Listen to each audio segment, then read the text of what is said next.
हर हर महादेव। आज मैं जिस विषय पर आप लोगों से बात करने वाला हूँ, ये विषय एक गंभीर विषय है, क्योंकि इंटरनेट पर मौजूदा सभी जानकारी में आपने कुंडलिनी की ब्लॉकेजेस के बारे में सुना होगा, ब्लॉकेजेस के कैसे खोलते हैं उसके बारे में सुना होगा, लेकिन आपने कभी कुंडलिनी के लीकेजेस के बारे में नहीं सुना होगा। अब सबसे पहले मैं आपको कुछ चीजें क्लियर कर देता हूं कि ब्लॉकेजेस का मतलब होता है कि किसी जैसे पाइप के अंदर अगर कोई कचरा अड़ जाता है और पानी सही से पास नहीं होता है तो उसे बोलते हैं ब्लॉकेज करना। ठीक है, अगर पाइप के अंदर कहीं पे कचरा ना भी अड़े और कहीं किसी पॉइंट पर अगर कोई छेद हो जहां से पानी बाहर की तरफ रिसना शुरू हो जाए तो उसे कहते हैं लीकेजेस। ठीक है, हमारी कुंडलिनी की जब आप बात करते हैं तो जब हम पूजा पाठ जब तक करते हैं तो हमारे अंदर एक ऊर्जा का संचार होता है जिससे हमारी कुंडलिनी ऊपर की ओर उठती है। अब ब्लॉकेजेस कैसे खोलते हैं, ब्लॉकेजेस कैसे पता लगाई जाती है, इसके बारे में ढेर सारी जानकारी इंटरनेट पर ऑलरेडी मौजूद है। मैं इसके बारे में बात नहीं करूंगा। आज मैं बात करने वाला हूं कि कुंडलिनी चक्रास से जब एनर्जी लीकेज होनी शुरू होती है तो किस तरह के सिम्टम आते हैं, किस तरह की प्रॉब्लम आती है और क्यों 90% लोग इस लीकेजेस को फाइंड आउट करने के अंदर फेल हैं, क्योंकि उन्हें इस विषय के बारे में बिल्कुल भी जानकारी नहीं है। मैं आज आपको इस विषय को बता रहा हूं। इसके पीछे मेरा ये मकसद है कि आप लोगों को मैं कुछ ऐसे सिम्टम्स बता सकूं, आप लोगों को कुछ ऐसी चीजें मैं दिखा सकूं जिससे आप लोग आइडेंटिफाई कर सके कहीं आपके कुंडलिनी के अंदर जो आप जब तब कर रहे हैं क्या सच में वहां पे ब्लॉकेजेस है। ऐसा तो नहीं है कि बहुत पूजा पाठ करने के बाद भी आपकी चीजें फल नहीं दे रही हैं, बहुत गुरुओं के पास जाकर भी अगर आपके लिए कुछ नहीं निकल रहा है तो कहीं आपके कुंडलिनी चक्रास में लीकेजेस तो नहीं हो रही है। अब लीकेजेस से डर इतना क्यों लगता है, क्योंकि अगर आप उसमें जप तप रात को करेंगे तो सुबह आपका जप तप अपने आप ही कम हो जाएगा, या फिर किसी ना किसी चक्र से रिलेटेड व्यवहार के कारण आप अपनी ऊर्जा का क्षय खुद ही कर देंगे। अब एक बहुत बड़ी सोचने वाली बात है कि इतने गंभीर विषय के ऊपर किसी ने भी वीडियो नहीं बनाई है, किसी ने भी इंटरनेट पर इसके बारे में जानकारी नहीं दी है, लेकिन आज ये सूक्ष्म ज्ञान मैं आपको इस वीडियो के माध्यम से देने वाला हूं। ठीक है, तो सबसे पहले अगर आप इस चैनल पर नए हैं तो इसे सब्सक्राइब कर दीजिएगा, वीडियो अच्छी लगे तो इसे लाइक कीजिएगा, अपने साधक मित्रों के साथ एटलीस्ट इसे शेयर जरूर कीजिएगा, क्योंकि शिक्षा का संचार होता रहना चाहिए। ठीक है, सबसे पहली बात, मेरे अंदर ये बात कहां से आई कि मैं कुंडलिनी को नीचे से ऊपर तक देखूं और ये लीकेजेस वाली बात मैंने कहां से निकाली। मैं आपको सबसे पहले बताता हूं कि मैं बहुत सारे लोगों का कंसल्टेशन करता रहता हूं, सबकी आध्यात्मिक ऊर्जाओं को मैं चेक करता रहता हूं और भगवान की कृपा से अपनी दिव्य दृष्टि से जितनी चीजें मुझे पता लगती है मैं उनके ऊपर अपना अध्ययन करता रहता हूं। ठीक है, अब अध्ययन करते करते मैंने कुछ लोगों के अंदर कुछ ऐसी सिम्टम्स को मैंने नोट डाउन करना शुरू किया जहां पर उनके द्वारा की गई किसी भी पूजा पाठ का फल, वो चाहे मेरे द्वारा हो या किसी और के द्वारा, चाहे बाबा बागेश्वर के द्वारा उनके ऊपर कोई क्रिया की गई हो, वो उसको फलित नहीं होती। अब फलित ना होने का कारण क्या है? सबसे पहले मैं आपको कुंडलिनी के बेसिक्स बता देता हूं, ज्यादा जानकारी नहीं दूंगा क्योंकि ऑलरेडी इस नॉलेज पे बहुत सारी वीडियोस अवेलेबल है। हमारी कुंडलिनी के 7 चक्रास होते हैं। ठीक है, ये सातों चक्रास हमारी एस्ट्रल बॉडी में पीछे हमारे तरफ होते हैं।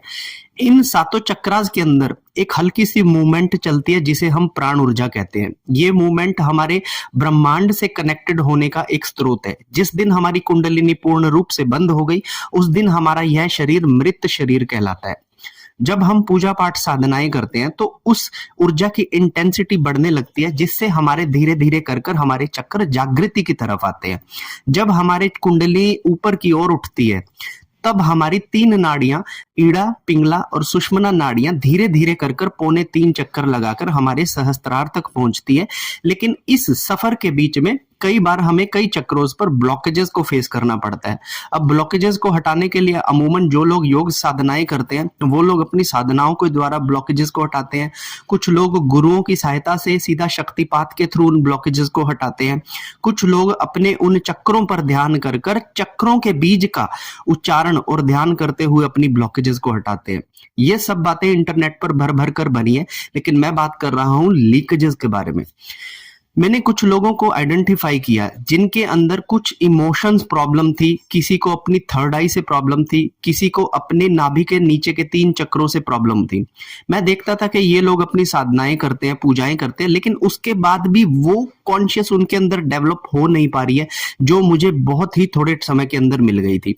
अब क्योंकि मैं कई लोगों से जुड़ा हूं और ये जितने भी इंटरनेट पर आप धाम देखते हैं ना, इन सब से कुछ ना कुछ लोग मुझसे जुड़े हुए हैं, तो उन लोगों को मैंने उन धामों पर भी कई बार भेजा, लेकिन वहां पर जाने के बाद भी जो एक्चुअल कॉन्शियस थी वो उनकी डेवलप नहीं हो रही थी, उनका कुंडलिनी प्रॉपर से वर्क नहीं करता था।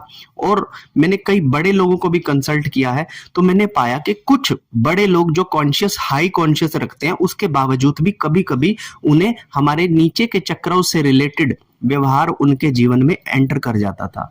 जैसे बड़े बड़े धर्म गुरुओं को भी काम वासनाएं पकड़ लिया करती थी।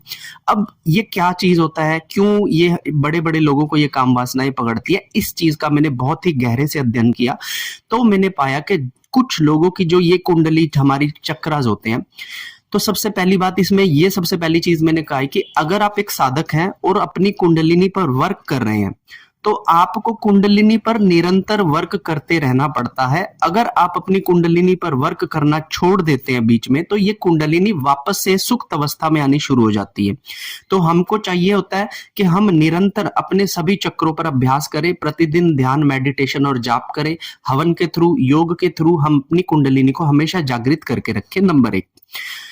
दूसरी चीज, कुंडलिनी में कई तरह के ब्लॉकेजेस आते हैं, लेकिन ये ब्लॉकेजेस शुरुआत में आते हैं जब कुंडलिनी फर्स्ट टाइम अवेकनिंग की तरफ जा रही होती है। जैसे जैसे हमने एक बार चक्र को अगर अनलॉक कर लिया, तो उस चक्र पे हमारा कंट्रोल हो जाता है और उस कुंडलिनी के चक्रास पे हम अपने हिसाब से प्रेशर डाल सकते हैं या फिर निकाल सकते हैं, ये हमारे बस में आ जाता है। ठीक है। तीसरी चीज, लीकेजेस जो होती है, ये कैसे होती है मैं आपको बता देता हूं।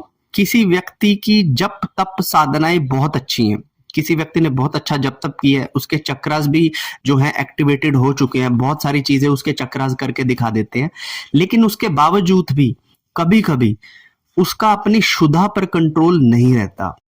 कभी कभी उसके अंदर भी काम वासनाएं दौड़ने लग जाती हैं।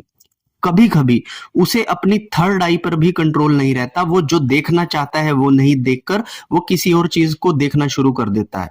तो जब ये कंट्रोल छूटता है किसी भी व्यक्ति का, तो उसका पतन होने लगता है। वो चाहे कितना ही बड़ा साधक क्यों ना हो, उसका पतन होने लगता है, क्योंकि हमारे शरीर जो है ये पंचभूतों से बना शरीर है और इसे काम, क्रोध, लोभ, मोह, अहंकार जब तक डसते हैं, जब तक ये शरीर इस धरती पर है।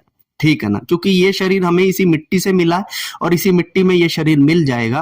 तो निरंतर काम को, क्रोध, मोह, लोभ, अहंकार इसे डसते रहते हैं, जिसकी वजह से हमारे जो चक्रास होते हैं, अगर हम इस पे कहीं से भी प्रैक्टिस को लूज करते हैं, तो ये शिकार हो जाते हैं, जिसकी वजह से हमारी ऊर्जाओं का रिसाव हमारे चक्रास से होने लगता है। अब आप बोलेंगे कि ऊर्जाओं का रिसाव होता है, इसे किस तरह से आइडेंटिफाई करेंगे आप? देखिए, अगर किसी व्यक्ति को बहुत जप तप साधनाएं करने के बाद भी काम वासना आती है, तो समझ लीजिए कि उसके मूलाधार में रिसाव हो रहा है। रिसाव हो रहा है तो ही वो ऊर्जाएं आ रही हैं, ठीक है ना, तो ही वो वासनाएं उसे चढ़ रही हैं। क्योंकि जब वो ऊर्जा निकलेगी तो वो किसी या तो क्रोध के रूप में निकलेगी या काम वासना के रूप में निकलेगी। ठीक है। जब किसी व्यक्ति के नाभि चक्र पे ऊपर कभी लीकेज होती है, तो उस व्यक्ति का अपनी शुद्धा पर कंट्रोल नहीं रहता। अगर उसे भूख लगती है थोड़ी सी, तो वो खाने के चक्कर में एक्स्ट्रा खाना खा जाता है, जिससे उसको बाद में प्रॉब्लम फेस करनी पड़ती है।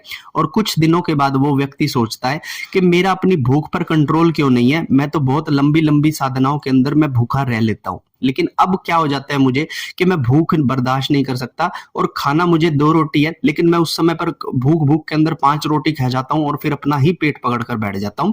तो मतलब हमारा अपनी शुद्धा पर कंट्रोल नहीं हो रहा। दैट मीन्स कि आपके नाभि चक्रा से ब्लॉकेजेस हो रही है। जिस व्यक्ति के हार्ट चक्रा से ब्लॉकेजेस होती है, उस व्यक्ति को लोगों के साथ एक ट्रस्ट बिल्डअप करने में, एक रिलेशनशिप को बिल्डअप करने में हमेशा ही प्रॉब्लम आएगी। जब तक वो अपने गुरु के सानिध्य में या फिर बिना लीकेजेस के जब तक वो रहेगा, उसके सभी रिलेशंस ठीक रहेंगे। लेकिन जैसे ही उसके हृदय चक्रा से जो पावर का लीकेजेस होगा, उसके अपने चाहने वालों के साथ ही रिलेशन खराब हो जाएंगे, अपने रिश्तेदारों के साथ, अपने गुरु के साथ, अपने शिष्यों के साथ, या फिर जिस भी नए व्यक्ति के साथ वो अटैच होने जा रहा है वहां पर उसका अटैचमेंट बनेगा ही नहीं, सामने वाला व्यक्ति कभी पसंद आएगा ही नहीं, शक की सुई हमेशा 100 पे ही रहेगी। तो दैट मीन कि उसके हार्ट चक्र से ब्लॉकेजेस हो रहा है। जिस व्यक्ति के अपने विशुद्धि चक्र मतलब के कंठ चक्र से ब्लॉकेजेस होता है, उस व्यक्ति का अपनी वाणी से कंट्रोल छूटने लगता है, वो व्यक्ति अग्रेशन में आके कुछ भी बोलने लगता है, उस व्यक्ति की जो पूछा होती है उसकी शक्ति दिन प्रतिदिन कम होती जाती है, वो व्यक्ति की जो वाणी सिद्ध है वो वाणी झूठी होने लग जाती है, और कभी कभी स्लैंग लैंग्वेज भी उसके गले पर अपने आप आने लग जाती है। दैट मीन्स के उसके कंठ चक्र से ब्लॉकेजेस हुई है। ठीक है, जिस व्यक्ति की थर्ड आई से ब्लॉकेजेस हुई है, ऐसा व्यक्ति पूछा देने में और अपनी दिव्य दृष्टि से किसी अपने अनुसार किसी चीज को देखने में असमर्थ हो जाता है। ऐसा व्यक्ति सोचता भगवान के बारे में, लेकिन उसको दिखती है टॉयलेट्स दिखेंगी, गंदी गंदी चीजें दिखेंगी, अश्लील चीजें दिखेंगी, ठीक है ना, इस तरह की चीजें उसको दिखनी शुरू हो जाएंगी, उसका अपनी दिव्य दृष्टि से जो कंट्रोल है वो खत्म होता दिखेगा। और आपने एक चीज सुनी होगी कि जब भी आप अपनी थर्ड आई को एक्टिवेट करते हैं तो आपको यहाँ पर अधिक जोर नहीं देना है, नहीं तो आपकी थर्ड आई का पर्दा अगर एक बार फट गया तो फिर जीवन में आप कभी थर्ड आई का इस्तेमाल नहीं कर पाएंगे, ठीक है ना। उसके बाद सहस्त्रार एक ऐसी पोजीशन है जहां तक मैक्सिमम लोग नहीं पहुंचते हैं, तो सहस्त्रार के बारे में मैंने ज्यादा स्टडी किया भी नहीं है, लेकिन सहस्त्रार तक अगर एक बार पहुंच गए तो आपके कनेक्शन आई थिंक 100% ब्रह्म ऊर्जा से बन जाते हैं। तो लीकेजेस अगर हो भी जाती है तो उसे कंट्रोल करने की पावर और कमांड भी ब्रह्मांड हमें देने लगता है। लेकिन हमारे जो हम अर्ध जागृत कुंडलियों वाले जो लोग हैं, जिनकी कुंडलिनी उस अवस्था में नहीं गई है कि हम समाधि लेकर अपने प्राणों को छोड़ सके, उनके अंदर ब्लॉकेजेस आती हैं जब शुरू में करता है, और लीकेजेस हमेशा बनी रहती हैं। कभी कभी आप लगा लीजिए कि कोई भी सिद्ध पुरुष है, उसको भी कई बार बहुत ज्यादा काम वासना आती है, उस समय पर उसकी कुंडलिनी से भी ऊर्जाओं का रिसाव बढ़ता है। अब इनको कैसे कंट्रोल करना है, क्योंकि वीडियो बहुत लंबी हो चुकी है, अब अपनी कुंडलिनी की लीकेजेस को कैसे पता लगाना है आपको ये भी पता लग गया, और किस तरह से ये लीकेजेस किस किस पॉइंट पर होती है आपको ये भी पता लग गया। अब इन लीकेजेस की रिकवरी कैसे की जाती है। वीडियो लंबी हो गई है तो मैं अगली वीडियो के अंदर आपको बताऊंगा कि अगर आपको भी लगता है कि आपकी कुंडलिनी से ऊर्जा का रिसाव हो रहा है और आप गलत चीजों के शिकार हो रहे हैं, तो इसे किस तरीके से रिकवर किया जाए ये मैं आपको अगली वीडियो में बताऊंगा। तो इस वीडियो के अंदर ये जानकारी आपको कैसी लगी मुझे कमेंट कर बताइएगा। वीडियो अच्छी लगे तो इसे लाइक कीजिएगा और अपने सभी मित्रों के साथ इसे शेयर कीजिएगा। तब तक के लिए हर हर महादेव, जय माता दी।